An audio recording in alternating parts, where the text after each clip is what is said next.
Querido irmão, querida irmã, nesse domingo 13 de fevereiro, celebramos o sexto domingo do tempo comum, dia de nos alegrarmos na palavra do Senhor.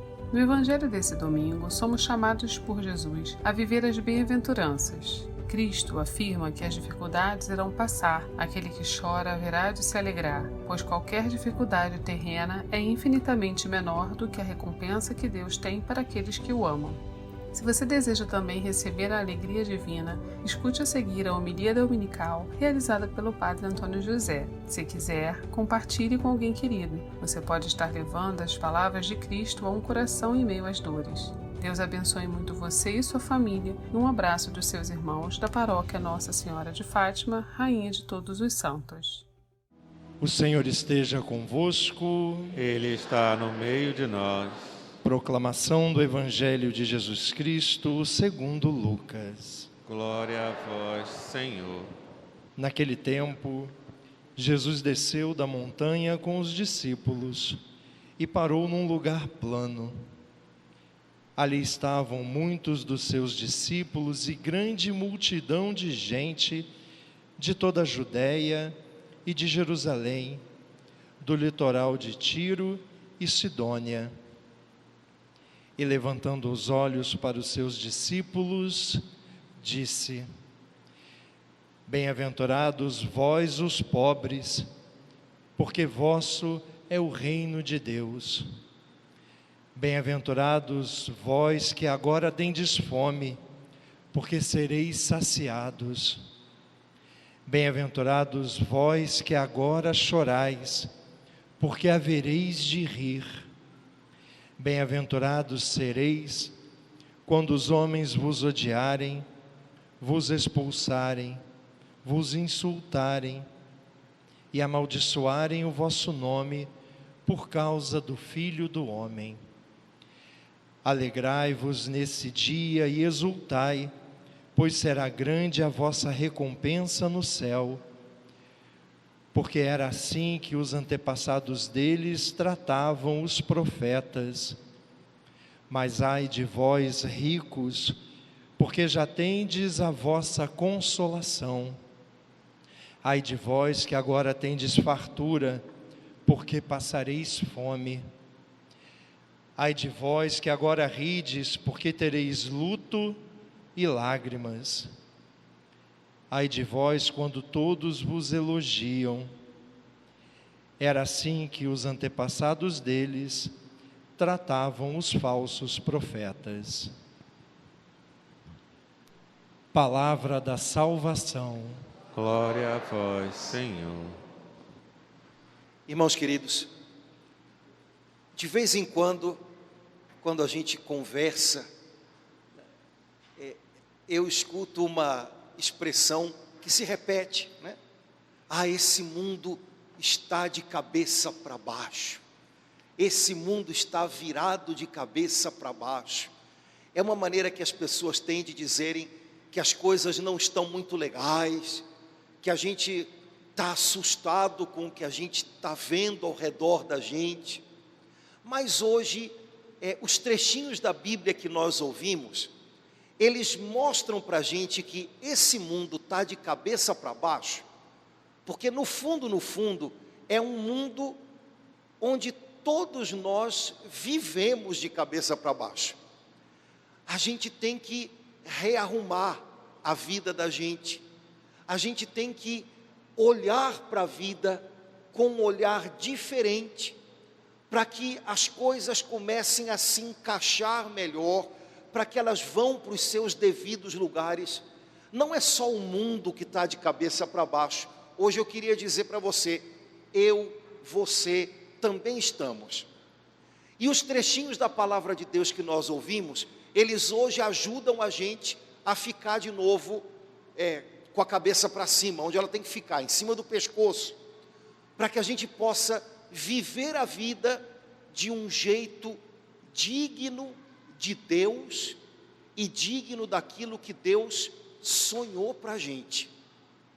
A primeira leitura que nós ouvimos hoje é um trechinho bastante conhecido do profeta Jeremias. Jeremias hoje começou dizendo para a gente assim: Maldito o homem que confia no homem. Se você está um pouco chateado com alguém, se você está um pouco com raiva de alguém que pisou na bola com você, a tendência da gente, quando escuta essa frase, maldito o homem que confia no homem, é logo pensar aqui dentro, é verdade, é verdade.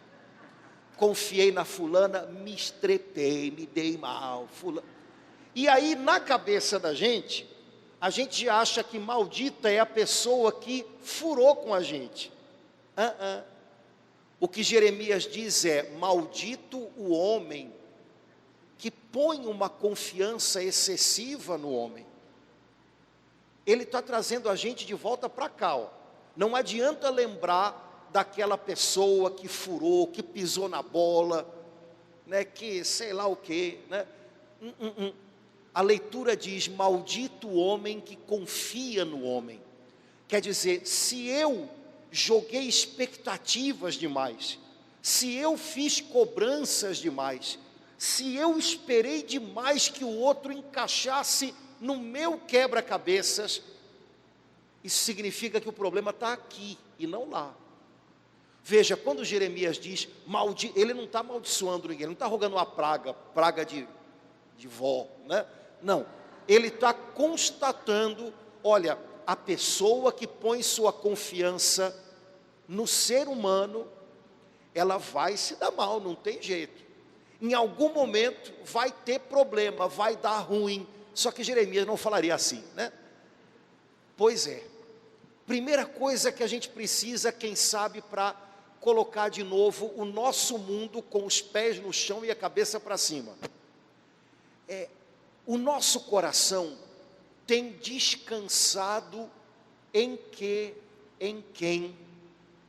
Quando a gente deixa o nosso coração descansar numa pessoa humana que é como a gente, tem dias ótimos, tem dias em que não dá uma dentro, tem dias em que essa pessoa é chapa, chega junto, tem dias em que ela também tem os problemas e as limitações dela.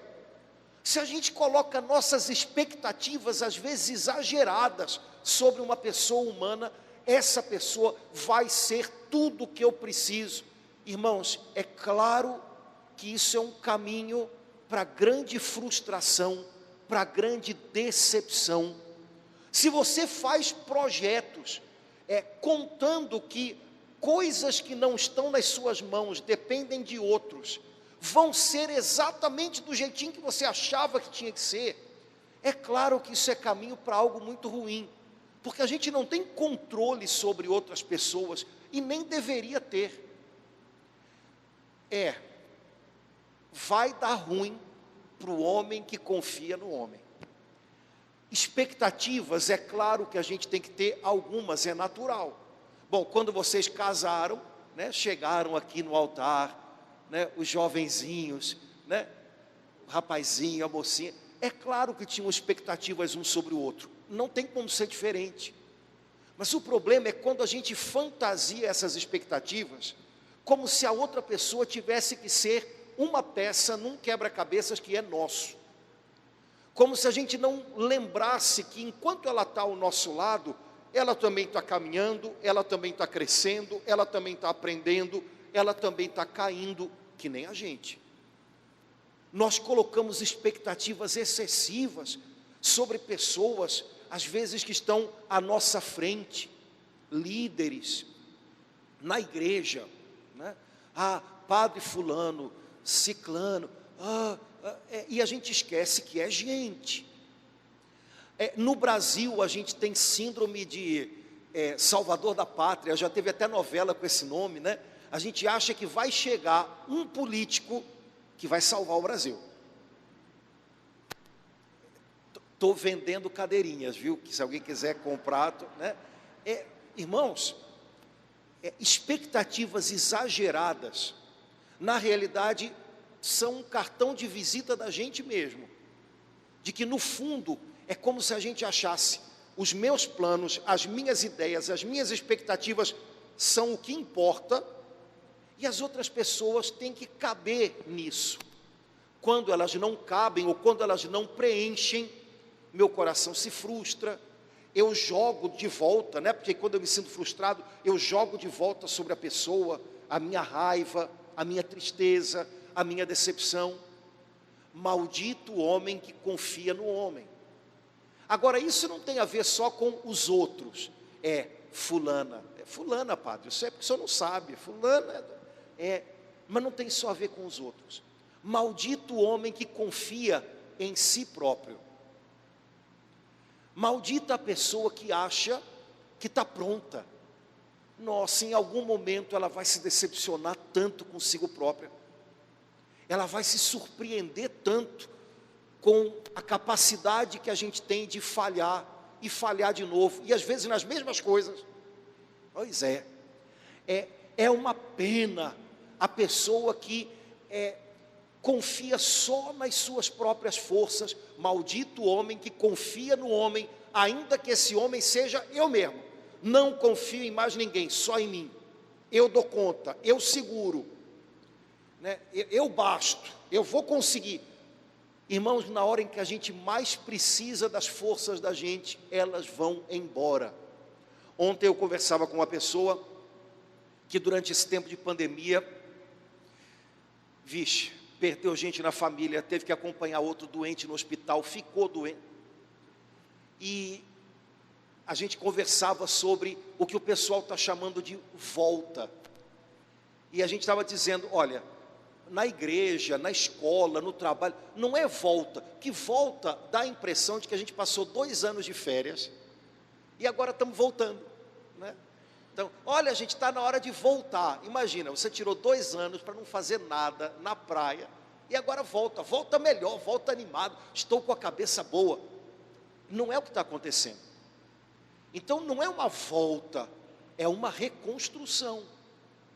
A gente está tendo que reconstruir um monte de coisa que desmoronou em 2 anos. As coisas agora não estão como eram há 2 anos atrás, estão mais complicadas, está todo mundo cansadão, meio apático, né? E agora, né? E essa pessoa dizia, olha, durante a pandemia, e aí ela contou, aconteceu o falecimento de uma pessoa, outra ficou doente. Durante a pandemia eu estava indo, agora que parece que está arrefecendo, ela disse, agora é que eu estou vendo, eu estou mais emotiva, estou chorando à toa. Eu falei, quando a gente está no olho do furacão, sabe como é que é aquela história? Tem que aguentar e você vai.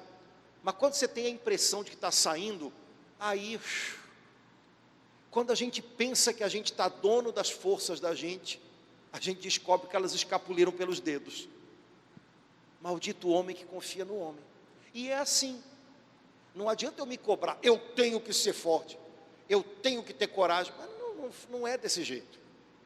Irmãos, se o nosso coração não pode descansar nos outros, porque eles não são peças do nosso jogo, as pessoas são livres, elas têm um caminho a fazer, a gente se encontra, a gente se desencontra. Se a gente não pode descansar o nosso coração nem na gente mesmo, porque na hora que a gente mais precisa, meu Deus do céu, cadê? E agora? Eu não podia estar me sentindo assim, mas está. A gente vai descansar o coração da gente em quem? Maldito o homem que confia no homem. Abençoado o homem que põe sua confiança no Senhor. As suas raízes são como as raízes de uma árvore bem plantada. As suas raízes são profundas e encontra alimento até no deserto. Irmãos, confiança plena. O coração da gente descansa quando a gente põe essa confiança no Senhor. Porque aí a gente sabe que aconteça o que acontecer, venha o que vier, Ele está com a gente. Mas eu estou num deserto tremendo, mas eu tenho raízes aqui dentro que eu coloquei em Deus. Então Deus me dá fôlego, Deus me renova, Deus me ajuda a ter paz no meio do sofrimento, no meio da prova. É porque eu tenho as minhas raízes nele que eu consigo prosseguir. Confiança em Deus não significa que de repente acontece uma mágica na vida da gente e tudo sai do jeitinho que a gente queria. Irmãos queridos, ter fé não é acreditar em mágica, por amor de Deus. Senão a gente vai correr para as igrejas como quem procura uma mágica. E vida não é mágica. A maioria de nós aqui já passou dos 30, né? Já é a idade para saber que não é mágica. Vida é um caminho que a gente faz. Caiu, levanta, recomeça, dá 2 passos para frente, 1 para trás, acerta, aprende. Mas, olha, quando a gente joga o coração da gente em Deus, o coração da gente, ele descansa até no meio das lutas. A gente está no meio de um combate, mas aqui dentro a gente sabe, eu tenho algo com Deus que é maior do que tudo isso, que é mais forte do que tudo isso, que é o meu sustento no meio de tudo isso. As minhas raízes estão nele, ele me alimenta, ele tem um manancial de força para minha alma, que não acaba, eu confio nele. Irmãos, de vez em quando a gente tem que se perguntar, no meio dos nossos empreendimentos, no meio dos nossos projetos, no meio dos nossos sonhos, eu estou vivendo isso, ou eu estou me preparando para isso, colocando o meu coração em quem? Eu estou tentando descansar o meu coração nessa pessoa que me diz que conta comigo, estou contigo, estou fechado, mas que de repente pode não estar ali. Eu estou colocando a minha confiança em mim, não, eu sou uma pessoa super equilibrada, super centrada, mas vai que, né? Ou eu estou colocando a minha confiança em Deus, porque eu tenho Ele ao meu lado, eu vou ter condições de ir um pouco mais longe. Quando a gente confia em Deus, é como se Ele ajudasse a gente a ir um pouco mais longe do que a gente conseguiria sozinho, ou com um exército empurrando a gente para frente. Ele leva a gente, por causa dele a gente arrisca de novo, a gente tenta de novo, a gente levanta, a gente luta de novo, por causa dele. Maldito o homem que confia no homem. Isso não é uma praga, isso é uma constatação, e eu tenho certeza que todo mundo aqui já viveu bastante para dizer, é verdade, Jeremias, é verdade. O problema é que a gente costuma pensar, maldito é aquele em quem eu confiei. Não. Levou a coisa de um jeito errado quem jogou expectativas, cobranças, confiança excessiva sobre o outro, como se o outro não pudesse falhar. Ou quem colocou expectativas excessivas sobre si mesmo, como se a gente não pudesse falhar. Como é que eu fui entrar nessa? Pois é, bem-vindo, você é gente. Como é que eu posso? Como é que eu posso? Agora, vamos lá, vamos arrumar um negócio. O salmo que a gente rezou hoje, dá mais uma dica para a gente colocar a vida, não de cabeça para baixo, mas no lugar. O salmo de hoje fala de uma pessoa que confia em Deus. E dá um monte de características dessa pessoa, e lá no meio do salmo, a característica que salta é a seguinte: tudo que essa pessoa faz, vai prosperar. E eu fiquei imaginando, eu queria ser essa pessoa, né? Tudo que ela faz, vai prosperar. Bom, temos alguns problemas aí, porque eu não sei o que passa na sua mente, quando a gente usa a palavra prosperar. Para algumas pessoas, prosperar significa endinheirar, mas obviamente na Bíblia não significa isso.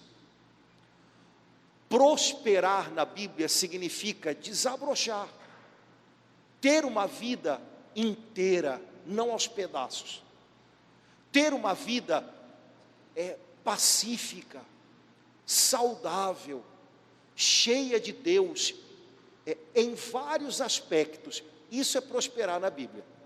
Então significa que você consegue, com esforço, com lutas, tocar a sua vida profissional, o seu trabalho, o sustento da sua família.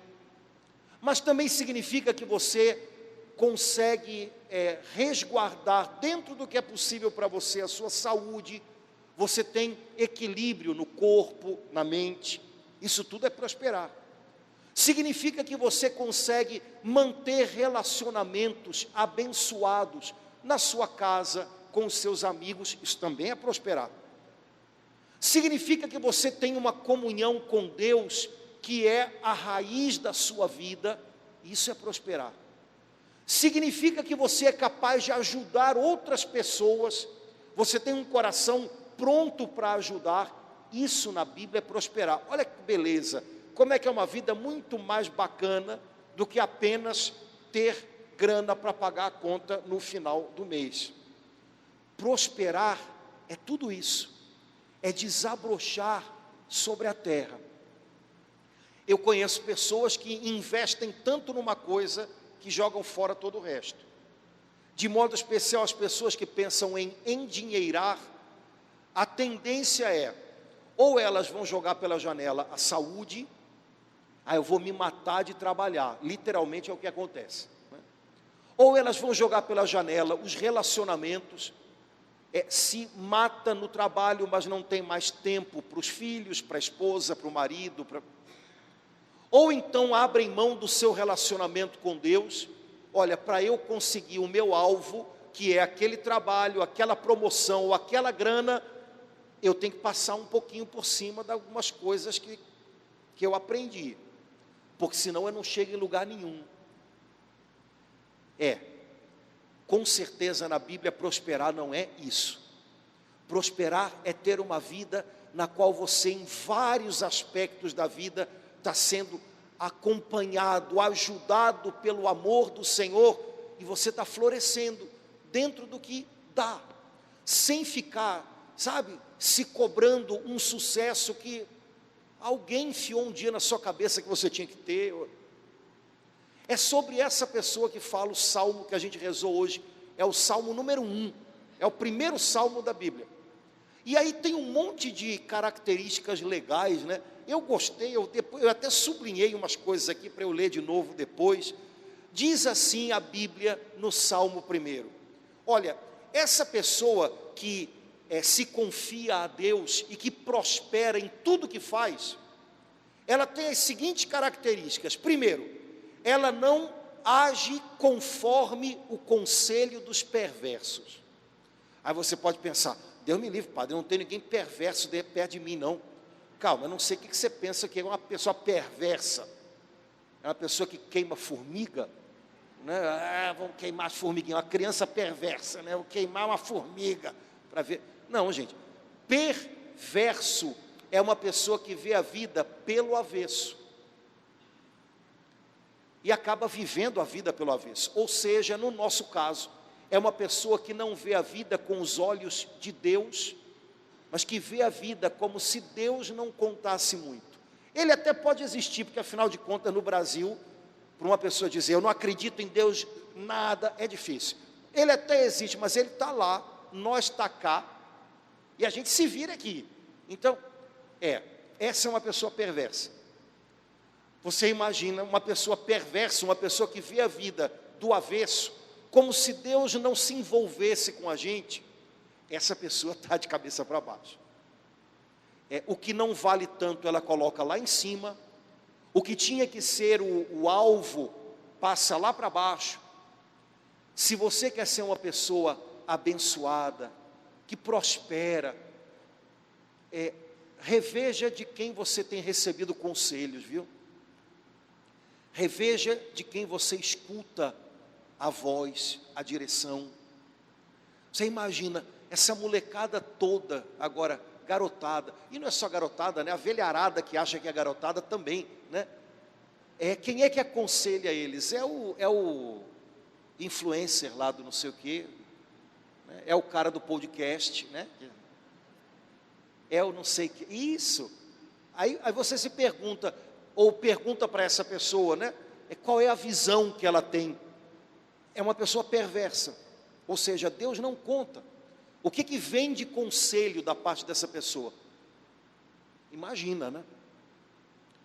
Aquele que é abençoado, que prospera no que faz, que é alguém que não dá ouvidos aos conselhos dos perversos, começa a ser mais seletivo em quem você pede conselhos, viu?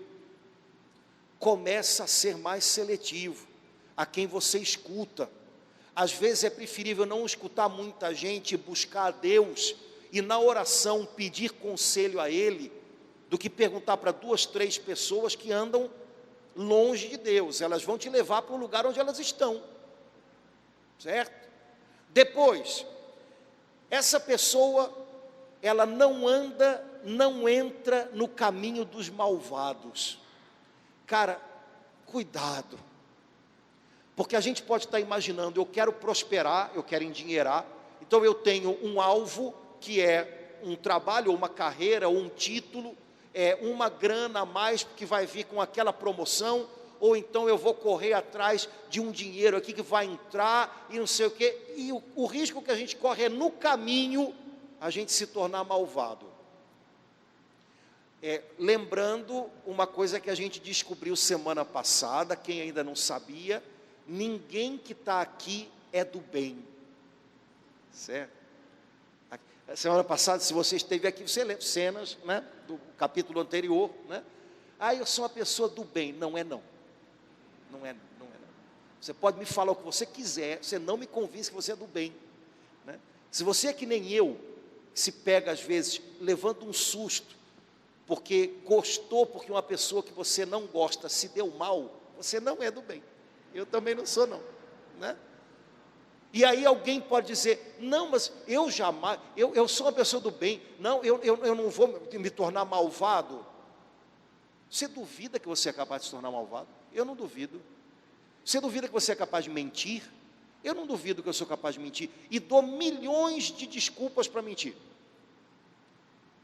É uma mentirinha boa, é para evitar não sei o quê, é para evitar um problema maior, sabe? É para salvar determinada coisa. Então, irmão, olha, o problema de um cristão que não se conhece é que ele é pego de surpresa.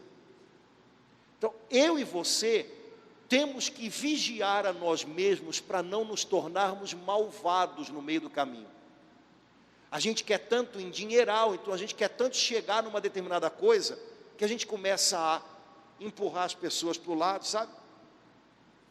O pessoal gosta daquela devoção, Nossa Senhora Maria passa na frente, né? Não, quem passa na frente sou eu, né? Eu passo na frente, né? Então empurra alguém para cá, empurra alguém para lá, né? Sabe, diz uma palavrazinha para jogar um senão sobre a outra pessoa que está competindo com a gente, fica com inveja da posição que o outro tem. Irmãos, um cristão é uma pessoa que se diferencia na prática por algumas poucas coisas, mas que são decisivas. Um cristão é alguém que prefere ser prejudicado do que prejudicar. Se a gente saiu disso, a gente já virou de cabeça para baixo que nem o mundo. Um cristão que está num caminho com Deus, ele sabe que no meio do caminho, se ele se perde, ele se torna malvado. Então ele vai acabar também, sabe, passando na frente dos outros, empurrando para lá. Um cristão que tem compromisso com Deus, dentro dele ele pensa, é preferível que eu seja prejudicado do que eu venha prejudicar. Quando a gente sai dessa rota, a gente reclama tanto do mundo que virou de cabeça para baixo, a gente já virou também. Feliz é aquele que não anda no caminho dos malvados, nem junto aos zombadores vai sentar-se. A gente vive num mundo de zombadores, né? Hoje em dia, até o humor que as pessoas fazem é um humor de zombaria, né? Tem uns programas de humor que todo ano, na época da Páscoa, na época do Natal, eles fazem uns programetes para fazer piada com Jesus da maneira mais grotesca que existe. É grotesco, né? Pessoas inteligentes não se sentem muito à vontade com o que é grotesco, porque há dentro do coração da gente um senso, eu vou dizer, um instinto por aquilo que é sublime, por aquilo que é bonito, que quando a gente tem isso aceso aqui dentro, o que é grotesco faz a gente ter rejeição. Mas como hoje nós vivemos num mundo de pessoas embrutecidas, esse senso do belo, do sublime, ele está se perdendo. E aí as pessoas gargalham com o que é grotesco. Mas a Sagrada Escritura diz: abençoado é aquele que não se senta com os zombadores. Então, irmãos, tem certo tipo de coisa que é vendida como humor, que para um cristão, ó, chega. Alguns programas que a gente vê na televisão, na internet, em que não há graça nenhuma. Então, por que não há graça? As pessoas, os atores têm que gritar. Aí parece que aquele grito meio escrachado faz a coisa ficar engraçada. Se você ouvir o que está sendo dito, é só pornografia, imoralidade, e vou dizer de uma maneira bem carioca, baixaria. Cara, a gente tem que acreditar que não só pelo nosso sentido cristão, mas pelo nosso sentido humano, a gente vai ver aquilo 1, 2, 3 vezes, e algumas vezes vai dizer: cara, isso aqui é muito ruim. É muito ruim, essas pessoas não estão fazendo graça, elas estão gritando e dizendo indecências, para obrigar a gente a rir. Não dá. E aí não tem que ficar fazendo cruzar, ir para a rua com um cavalo e vamos acabar com eles. Não, simplesmente essa turma vive disso. Não vê, cara, porque não, sabe, chega uma hora. Quando se zomba de tudo, até do que é sagrado, é porque tem alguma coisa fora do eixo. Não está legal. Abençoado é o homem que confia no Senhor e se alimenta da lei de Deus dia e noite. Em tudo que faz vai prosperar. E eu acho até o seguinte, não está escrito, mas eu acho que tudo que faz vai prosperar, porque Deus, quando percebe que a gente deseja caminhar com Ele e agradar o coração dEle, Ele inclusive amadurece a gente, para que a gente pule fora de coisas que não tem como prosperar. Não é só uma questão de o que eu vou entrar para prosperar. Eu acho que aos pouquinhos o Espírito Santo vai ensinando para a gente: pula fora disso, isso não te traz nada. Pula fora daquilo, olha que coisa horrorosa. O Espírito Santo vai dando para a gente um senso de sair de coisas que nos adoecem, que nos tornam, pessoas menos capazes de relacionamentos saudáveis, menos em comunhão com Deus. Ele vai ajudando a pular fora. E eu não sei você, mas eu, depois dos 40, eu descobri que eu hoje quero mais pular fora do que entrar dentro. Eu não sei se você consegue me entender. Quando a gente é novo, a gente quer pular dentro, né? Não, eu quero fazer parte, eu quero chegar lá, eu quero ter, eu quero fazer. Depois dos 40, que a gente começa a criar um pouquinho de juízo, de via, eu quero mais é ficar fora. E no meio disso daí não dá. Porque no meio disso aí o pessoal não está buscando florescer, o pessoal está buscando enricar. E aí é um passando a perna no outro, só falam de coisas que não, sabe, não dá. A vida é mais do que isso, caramba. Então, eu quero entrar, eu quero fazer sucesso. De vez em quando chega alguém: padre, o senhor não quer fazer alguma coisa na internet? A gente faz aí um segredo. Eu falei: meu filho, eu estou querendo sair. Eu estou querendo sair do pouco que eu tenho. Você está querendo me botar para mais? Eu não. Isso é um ambiente doente. Aí depois de um tempo você começa a perceber que para você fazer sucesso na internet, você não tem que apresentar algo legal. Você tem que entrar na treta. Você tem que criar quizumba. Você tem que criar conflito. Você tem que levantar a bandeira. Deus me livre, estou fora, cara.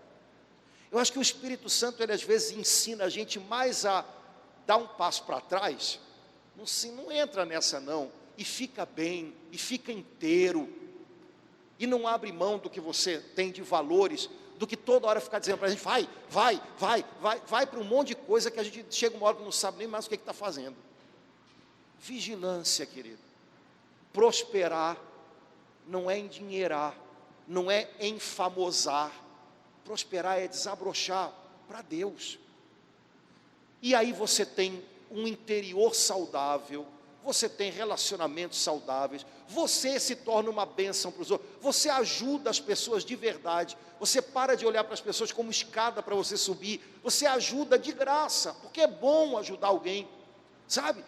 Muda a tua perspectiva, a vida começa a ficar mais leve e mais densa ao mesmo tempo. Por fim, para acabar a história, o evangelho de hoje, eu não sei nem o que dizer para vocês, que qualquer coisa que a gente diga, obscurece o que Jesus disse, e Jesus disse o que ele disse: bem-aventurados os pobres, porque deles é o reino de Deus. Bem-aventurados os que têm fome, porque serão saciados. Bem-aventurados os que choram, porque serão consolados. Bem-aventurados os que são perseguidos pelo meu nome, tem a sua recompensa. Ai de vós, ricos, que já estão saciados. Ai de vós que agora, né, comeis até explodir. Tá tudo, acabou, né? A recompensa é essa. Ai de vós que agora rides.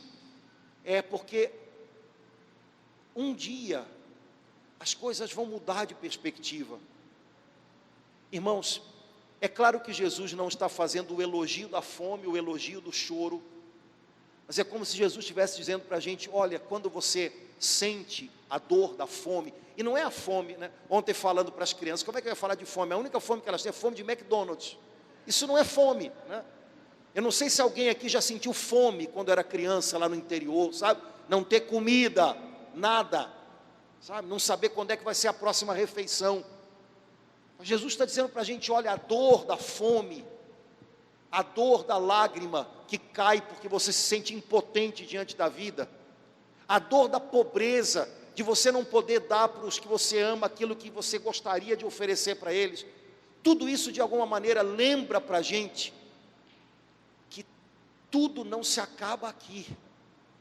Tem algo que a gente precisa continuar esperando, e a gente não pode deixar essa espera morrer na nossa alma. Apesar da pobreza, apesar da fome, apesar da lágrima, eu posso esperar algo de Deus. Ele vai preencher o meu interior, Ele vai enxugar minhas lágrimas, Ele vai suprir o que o mundo inteiro não supre para mim. Eu espero algo que eu sei que está nas mãos de Deus. E sabe, enquanto a gente espera por isso, a gente luta, a gente vai adiante, a gente se mexe. Agora, a pessoa que se sente satisfeita, sabe? Tudo que eu tenho eu quero. Você tem tudo que você quer, você não quer algo além, você não quer algo a mais, você não quer algo que, sabe, que vá além das suas mãos. É essa pessoa, ela já não carrega esperança na alma, ela acha que já tem tudo, está preenchida. Irmãos, essas coisas todas, fome, pobreza, lágrimas, lembram a gente que a gente é pequeno, mas que a gente tem um Deus grande, que a gente é cheio de limitações, mas que a gente pode esperar dele algo que vai nos preencher por inteiro. E enquanto a gente não recebe a recompensa dele, qualquer outra coisa não pode nos fazer sair do caminho. Se você estava deixando essa esperança morrer, acende ela de novo. Deus tem algo que só das mãos dele a gente pode receber, e isso vale muito a pena. Vale a pena esperar, vale a pena lutar, vale a pena ser mal compreendido, vale a pena receber críticas, vale a pena abrir mão de algo, porque eu sei que o que Deus tem para mim é maior. Quando a gente perde isso de vista, a gente acha que o mundo vai encher a gente, só que não enche. Tem um espaço aqui dentro que só a mão de Deus enche. Se a gente olhar para a vida desse jeito, eu acho que a gente começa a enxergar a vida não mais de cabeça para baixo. É que o mundo esteja de cabeça para baixo. Bom, ele está de cabeça para baixo há 5 milhões de anos. Mas que nós cristãos estejamos também, isso é que é o incrível. A gente tem que acertar o prumo da gente de novo, sabe? A gente tem que acreditar que tem algo que é maior, que é melhor, que vale a pena, que vale a vida. E é o que a gente está escrevendo com Deus dia a dia. Se a gente lutar por isso, se a gente viver isso, a gente encontra forças até na hora da provação. Que essa semana o Espírito Santo ajude a gente a olhar para a vida com o olhar dele. Que a gente não encontre conselho junto dos perversos. que a gente não acabe se tornando malvado, que a gente não perca de vista o nosso Deus, o único capaz de preencher a gente por inteiro, que a gente prospere de verdade. Mas prosperar não é endinheirar e abrir mão de todo o resto. Prosperar é ter uma vida que desabrocha com Deus, em que Deus, em cada área do coração da gente, vai trabalhando o nosso interior e vai nos tornando alguém melhor. Que o Espírito Santo nos ajude a ter um olhar mais parecido com o dele para a nossa vida.